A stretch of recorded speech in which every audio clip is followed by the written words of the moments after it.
Can a 1031 exchange be used for multiple properties? We're going to show you, whether you're a beginning investor or an experienced investor, how you could take and use the 1031 tax law to grow the number of properties you own and increase your potential wealth in a short period of time.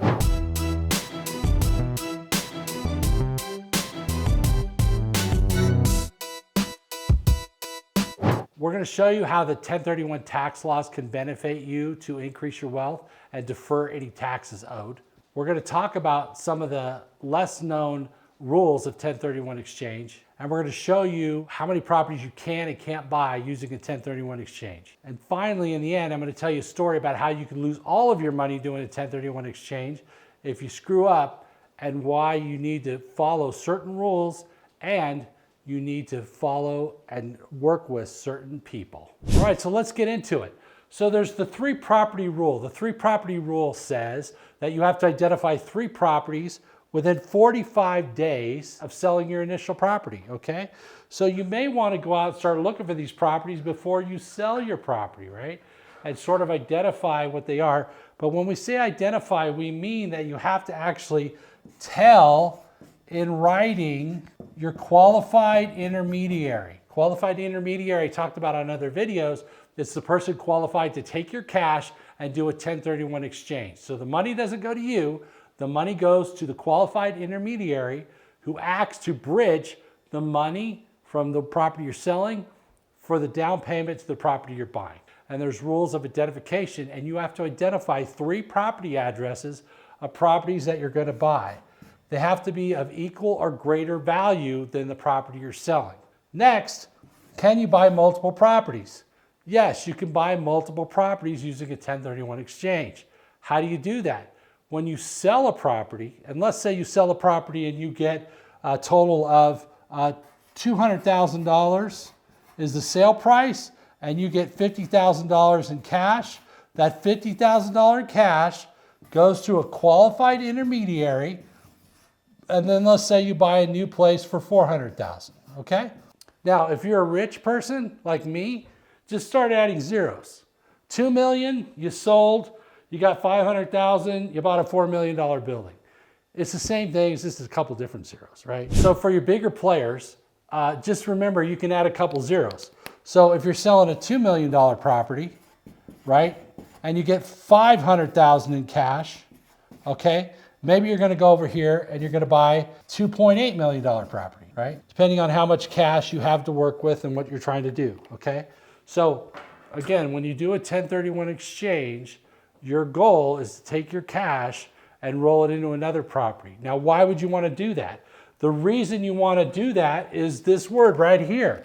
It's called depreciation. And by depreciating the property over time, you can use depreciation to offset your cash flow. So you can have positive cash flow, but your depreciation as an expense, a paper expense, property goes down in value as it gets older. So as you depreciate a property, you offset your cash that you're getting from the property that you're able to put in your pocket and use now.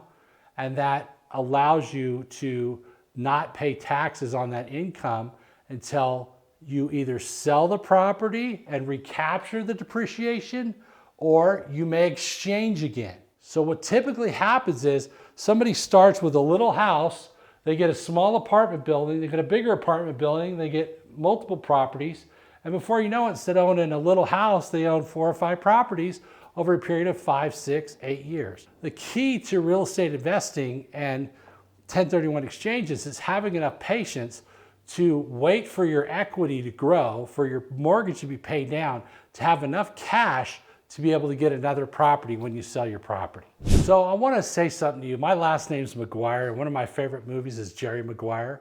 And one of my favorite lines from that movie is, "Help me help you, Jerry." Remember that? Subscribe. So help me to help you. You got to subscribe, okay?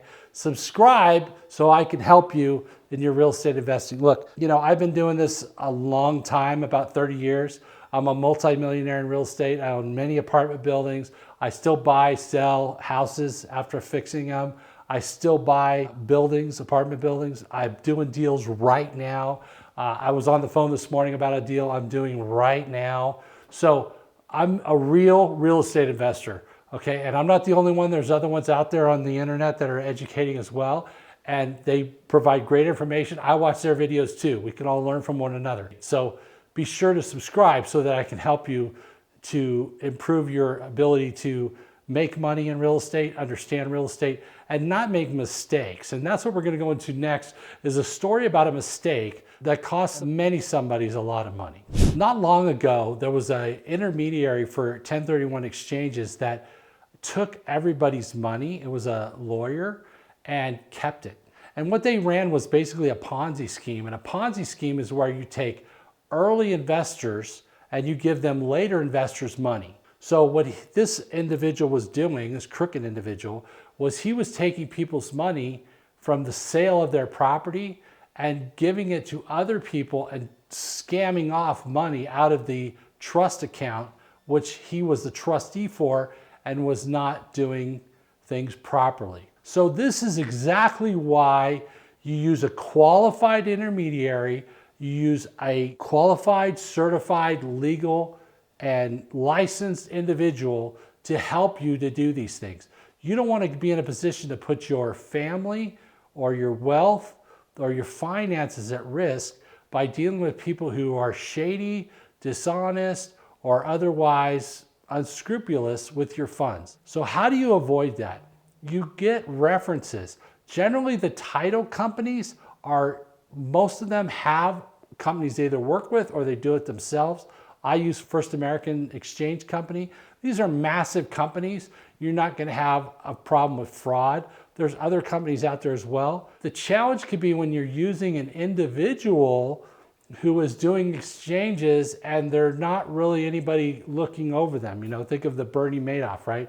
Nobody's really looking over their shoulder. So you want to use an exchange company, in my opinion, that has many people that work for them. There's lots of individual small companies that do it that are completely ethical and honest, but check your references, get referrals, and make sure that you vet or look into whoever you're going to be using for your exchange company, get an idea of their reputation and their methods and licensing to ensure that they are completely legal and legitimate before you hire them to do your exchange. Most of the time, if you use a title company, you'll be in good shape. Always consult your tax attorney or your attorney and your qualified intermediary to help you understand the laws as they may apply at the moment that you are going to be doing your exchange or considering it, because they may change, they may not change, okay? Remember that. So realize that these laws are flexible, which is why I always recommend that you get an attorney or an accountant to help you, because laws can be changed, right? I'm talking about the laws that exist today. There's current conversation about limiting 1031 exchanges and putting a cap on how much you can exchange and other things. None of those are laws as of this filming, but things can change, which is why you always want to get what? Advice from people who are licensed, who know what they're doing in the area of this 1031 exchange or real estate. Don't be afraid to pay a few dollars to save thousands of dollars and lots of heartache. In the next video, where we're going to talk about what a property manager does, because once you own these properties, more than likely you're going to want somebody to manage them. So join me in the next video and I'll see you there.